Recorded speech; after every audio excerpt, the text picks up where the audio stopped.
मेरी तरफ से माता रानी के प्यारे प्यारे भक्तों को जय अम्बे माँ, जय शारदा भवानी। दोस्तों, आज की अपनी इस वीडियो में हम हरितालिका व्रत के महात्म एवं पूजा विधि तथा व्रत कथा के बारे में बात करेंगे। दोस्तों, यह व्रत भविष्योत्तर पुराण में वर्णित है। इस व्रत को स्त्रियों को भाद्रपद शुक्ल पक्ष की तृतीया को करना चाहिए। जिस दिन मुहूर्त पर भी तृतीया हो उस दिन इस गौरी व्रत का विधान है। कुछ विद्वान इसे तृतीया और चतुर्थी मिली हो उस दिन का उत्तम अनुष्ठान बताते हैं। इस व्रत को सधवा और विधवा दोनों ही कर सकती हैं। सधवा अपने अखंड सुहाग के लिए और विधवा शिवलोक की प्राप्ति के लिए व्रत करती है। देश भेद में यह व्रत अलग अलग क्षेत्रों में अलग अलग नाम से और अपने यहाँ की परंपरा के अनुसार होता है, लेकिन विशेष बात यह है कि यह उमा महेश्वर का ही व्रत होता है और कहीं कहीं तो माता पार्वती की विशेष पूजा अर्चना की जाती है।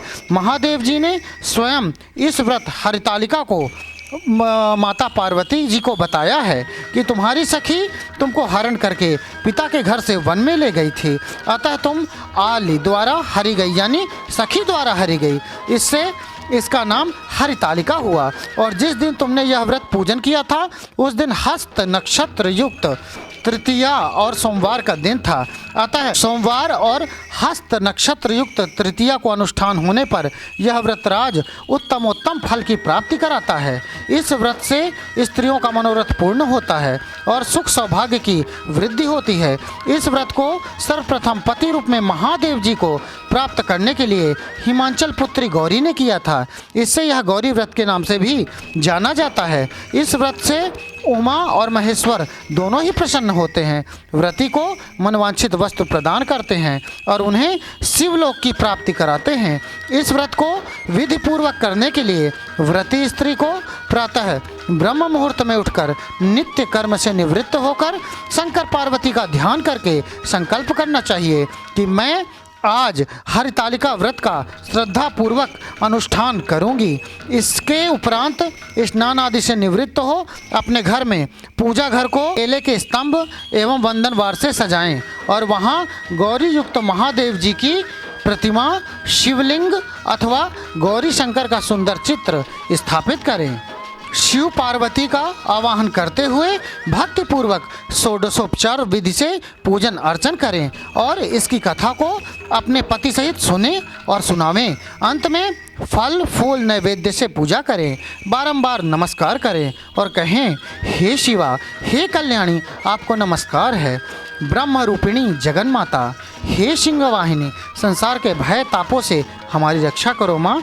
इस प्रकार शिव जी के साथ गौरी जी की पूजा करके आरती निराजन करें और फिर रात्रि जागरण करें, यथाशक्ति अन्न का दान करें। इस व्रत की समाप्ति विधि स्वयं महादेव जी ने जो जगन माता पार्वती को बताई है उसे कथा के अंत में दिया गया है। इसका पालन करना चाहिए। बोलिए शंकर भगवान की जय, माता पार्वती की जय। आइए दोस्तों, अब हम हरितालिका व्रत की कथा का आरंभ करते हैं। मंदार के फूलों की माला से गुथी वेणी और दिव्य वस्त्रों से सुसज्जित माँ पार्वती जी तथा जटाओं पर शोभित अर्धचंद्र कपालों की माला धारण किए दिगंबर शिव को मैं नमस्कार करता हूँ। एक समय परम पवित्र भूमि कैलाश पर्वत पर विशाल वट वृक्ष के नीचे भगवान शिव, माता पार्वती एवं सभी गणों सहित अपने बाघांबर पर विराजमान थे। बलवान वीरभद्र, भृंगी, श्रृंगी, नंदी आदि अपने अपने पैरों पर सदाशिव के दरबार की शोभा बढ़ा रहे थे। गंधर्व, किन्नर, ऋषिगण शिव भगवान की विविध अनुष्टुप छंदों में स्तुतिगान कर विभिन्न प्रकार के वाद्यों को बजाने में संलग्न थे। उसी शुभ अवसर पर माता पार्वती जी ने भगवान शिव से दोनों हाथ जोड़कर प्रश्न किया कि हे महेश्वर, मेरे बड़े सौभाग्य हैं जो मैंने आप सरीखे अर्धांगी पति को वरण किया। यदि आप प्रसन्न हो तो क्या मैं जान सकती हूँ कि मैंने वह कौन सा पुण्य दान किया है जिससे आप जैसे जगत के स्वामी पति रूप में मुझे प्राप्त हुए हैं। आप अंतर्यामी हैं, यह मुझ दासी को बताने की कृपा करें। तब पार्वती जी की ऐसी प्रार्थना सुनकर शिव जी बोले, हे वरानने, उस समय तुमने एक अति उत्तम पुण्य का संग्रह किया था, जो एक अति गुप्त व्रत है, जिसे तुमसे कहता हूँ। यह व्रत भाद्रपद मास के शुक्ल पक्ष की तीज का व्रत है, जो हरितालिका के नाम से प्रसिद्ध है। यह व्रत जैसे तारागणों में चंद्रमा, नवग्रहों में सूर्य, वर्णों में ब्राह्मण, नदियों में गंगा, पुराणों में महाभारत, वेदों में शाम, इंद्रियों में मन, ऐसा यह व्रत श्रेष्ठ है।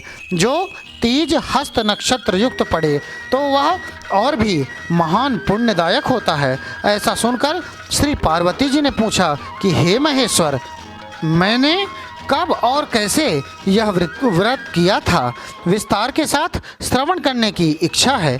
इतना सुन भगवान शंकर बोले कि हे उमा, भारतवर्ष के उत्तर में यह जो हिमालय श्रेष्ठ पर्वत है, यह नाना प्रकार की धन संपदा, खनिज, वनस्पति, औषधियों से युक्त है। यह हिम शिखरों वाली चोटियों रूपी भुजाओं से आकाश को छूता है और गंगा के कल कल शब्द से शब्दायमान होता रहता है। यहाँ नाना प्रकार के पशु पक्षी विचरण करते हैं। इसके राजा का नाम हिमांचल था। वहाँ उनके गृह में तुम भाग्यवती रानी मैना से पैदा हुई थी। तुमने बाल्यकाल से ही मेरी आराधना करना आरंभ कर दिया था। कुछ आयु बढ़ने पर तुमने हिमालय की दुर्गम गुफाओं में जाकर सहेली सहित मुझे पाने हेतु 12 वर्ष का तप आरंभ किया। तुमने ग्रीष्म ऋतु में बाहर चट्टानों पर आसन लगाकर तप किया। वर्षा ऋतु में बाहर पानी में तप किया। हिम ऋतु में पानी में खड़े होकर मेरे ध्यान में संलग्न रहीं। इस प्रकार 6 ऋतुओं में तपस्या कर ली, और जब भी मेरे दर्शन न मिले तब तुमने ऊर्ध्वमुख होकर केवल वायु सेवन किया। फिर वृक्षों के सूखे पत्तों को खाकर इस शरीर को क्षीण किया। तुम्हारी इतनी कठिन तपस्या करने पर भी मैं उस उपयुक्त समय की प्रतीक्षा करता रहा, जब तुम्हारी तपस्या और अधिक कठोर हो और तुम्हारे पिता के हृदय में तुम्हारे विवाह का विचार उत्पन्न हो। एक दिन तुम्हारे तेजस्वी स्वरूप और तुम्हारी विवाह योग्य आयु को देखकर तुम्हारे पिता को चिंता होने लगी कि मुझे अपनी ऐसी कन्या के लिए उपयुक्त वर की खोज करनी चाहिए। उन्हीं दिनों नारद जी भ्रमण करते हुए हिमालय क्षेत्र में आए और वहाँ तुमको देख यह जानकर कि तुम राजा हिमांचल की पुत्री हो, वे तुम्हारे पिता के यहाँ गए। राजा ने अति हर्ष के साथ महर्षि का स्वागत पूजन किया और उन्हें योग्य आसन देकर उनसे उपस्थित होने का कारण जानने को प्रश्न किया। नारद जी की बातें तो सदा ही निराली होती हैं। उन्होंने तुम्हारे पिता से प्रश्न किया कि आप बताएं, आपके मुखमंडल पर चिंता की रेखाएं क्यों दिखाई दे रही हैं। राजा ने कहा, हे तपोधन, तुम मेरी पुत्री को देख चुके हो, मुझे उसके लिए योग्य वर की चिंता सता रही है। इस पर नारद जी ने तुरंत कहा, मैं अभी बैकुंठ से आ रहा हूँ। मेरी सम्मति यदि आपको स्वीकार हो तो आपकी पुत्री के लिए बैकुंठ निवासी शेषशायी भगवान विष्णु योग्य वर हैं। वे आपकी कन्या का वरण स्वीकार कर लें। इस पर तुम्हारे पिता आनंदित हुए और बोले, यदि विष्णु जी को मेरी कन्या स्वीकार हो तो मेरा सौभाग्य होगा। मैं अवश्य ही अपनी कन्या उमा का कन्यादान भगवान विष्णु को करूंगा। नारद जी तो ऐसा सुनकर बैकुंठ चले गए। इधर तुम्हारे पिता महाराज हिमांचल ने प्रसन्नता के साथ तुम्हें यह समाचार सुनाया कि विष्णु जी से तुम्हारा विवाह मैंने निश्चित कर दिया है। ऐसा सुनते ही तुमने महान दुख में अपने आप को पाया और पिता के चले जाने के पश्चात तुम अत्यंत व्याकुल हो विलाप करने लगी, प्राण त्यागने की बात सोचने लगी। जब तुम्हारी सखी ने तुम्हें इस प्रकार व्याकुल देखा तो उसका कारण पूछा। तुमने अपनी सखी को सब वृत्तांत सुनाया और कहा कि तुम जानती हो कि मैंने कैलाशपति महादेव के लिए तप किया है और मैं उनको अपना पति मान चुकी हूँ, अतः मैं प्राण त्याग के अतिरिक्त और क्या करना चाहूँगी। तब तुम्हारी सखी ने तुम्हें सांत्वना देते हुए कहा कि हे देवी, तुम प्राण त्यागने की क्यों सोचती हो। मैं तुम्हें ऐसे स्थान पर ले चलूँगी जहाँ आपको आपके पिता अथवा कोई अन्य खोज ना सकेगा। वहाँ तुम तपस्या में तप तब तक लीन रहना जब तक कि महेश्वर प्रसन्न हो और तुम्हारा वर्ण न कर लें। इस प्रकार सहमति बना तुम अपनी सखी के साथ नदी के तट पर एक गुप्त गुफा में प्रवेश कर वहाँ मेरे नाम की तपस्या करने लगी। भाद्रपद शुक्ल पक्ष की हस्त नक्षत्र युक्त तृतीया को तुमने उपवास रखकर बालू से शिवलिंग बनाकर उनकी स्थापना की और उनकी पूजा कर रात्रि जागरण किया। तब तुम्हारी तपस्या और व्रत पूजन से मैं आनंदित हो उठा। मैंने तुम्हें प्रकट होकर दर्शन दिए एवं तुमसे वरदान मांगने को कहा। तब तुमने लज्जा युक्त अपने सिर को झुकाए कहा, आप सब जानते हो यदि आप मुझसे प्रसन्न हैं तो मुझे अपनी अर्धांगिनी के रूप में स्वीकार कर लीजिए। तब प्रसन्न हो मैंने तुम्हारी मनोकामना की पूर्ति करना स्वीकार किया और कैलाश लौट आया। इधर तुम्हारे अपने घर से इस प्रकार बिना कहे चले जाने पर तुम्हें बहुत खोजा गया, घर घर और वन में बहुत ढूंढा गया, किंतु तुम्हारे न मिलने पर राजा हिमांचल कहने लगे, हमारी कन्या को कौन सा देव दानव गंधर्व किन्नर कहाँ हर ले गया। तुम्हारे पिता तुम्हें कहीं न पाकर और भगवान विष्णु के साथ तुम्हारी विवाह का वचन भंग होने की चिंता में दुखी हो एक बार तो मूर्छित भी होकर गिर पड़े। इधर तुमने अपने व्रत अनुष्ठान की पूर्ति होने पर व्रत का पारण किया, समस्त पूजन सामग्री को नदी में विसर्जित कर स्नान आदि किया। उसी समय तुम्हारे नगर निवासी मंत्रीगण पिता हिमांचल के साथ वहां आ पहुँचे तथा तुमको सखी सहित पाकर प्रसन्नता को प्राप्त हुए। वे तुमसे लिपट कर रोने लगे और बोले, उमा तुम बिना बताए इस भयंकर वन में कैसे चली आई, जहाँ सिंह व्याघ्र सर्प भालू हिंसक जीवों का निवास है, यहाँ तुम कैसे अब तक रह सकी। चलो अब घर चलो, देखो तुम्हारी माता आदि सभी तुम्हारे इस प्रकार चले जाने से दुखी हैं। यह सुनकर तुमने कहा, पिताजी आपने जो मेरा विवाह विष्णु जी के साथ करना स्वीकार किया है, इससे मैं इसी वन में रहकर अपने प्राण विसर्जन करूंगी। मैंने सदा शिव शंकर को अपना पति माना है और उन्होंने भी मुझे वरण करना स्वीकार कर लिया है, अतः हे तात मुझे घर चलने को मत कहो। ऐसा सुनकर महाराज हिमांचल दुखी हुए और बोले कि हे पुत्री तुम शोक मत करो, मैं तुम्हारा विवाह भगवान विष्णु के साथ कदापि नहीं करूंगा और तुम्हारा अभीष्ट वर जो तुम्हें प्राप्त है उन्हीं सदाशिव के साथ ही तुम्हारा विवाह करूंगा। अब घर चलो। इतना सुनकर तुम खुशी खुशी अपनी सहेली के साथ नगर में गईं और अपनी माता तथा सहेलियों से मिली। सभी ओर आनंद और प्रसन्नता छा गई। एक शुभ मुहूर्त में वेद विधि के साथ तुम्हारे पिता हिमांचल और माता महारानी मैना ने हमारे साथ तुम्हारा विवाह कर दिया। हे पार्वती, उसी व्रत के प्रभाव से तुमने ऐसे सौभाग्य को प्राप्त किया है, यह व्रतराज मैंने अब तक किसी को नहीं बताया है। हे सौभाग्यशालिनी, सहेली ने जो तुम्हारा हरण कर हिमालय की गुफा में रखकर तीज के दिन जो मेरा व्रत कराया, इसी से इसका नाम हरितालिका तीज व्रत पड़ा और सब व्रतों का व्रतराज हुआ। भोलेनाथ शिव शंकर से यह सब प्राचीन कथा सुनकर माता पार्वती अति प्रसन्न हुई और बोली कि हे प्रभु, आपने मेरे साथ अपने मिलने की कथा सुनाकर मुझे प्रसन्न कर दिया, पर इस व्रत के करने का जो विधान है वह इससे प्राप्त होने वाला फल मुझे नहीं बताया। कृपा करके मुझे इसके करने की विधि व पृथक पृथक फल भी सुनाइए। इतना सुनकर भगवान सदाशिव ने कहा, हे प्रिय, मैं इस व्रतराज का विधान तथा फल तुम्हें सुनाता हूँ। यह व्रत सौभाग्यवती नारियों व सुंदर गुणवान पति चाहने वाली कन्याओं को करना चाहिए।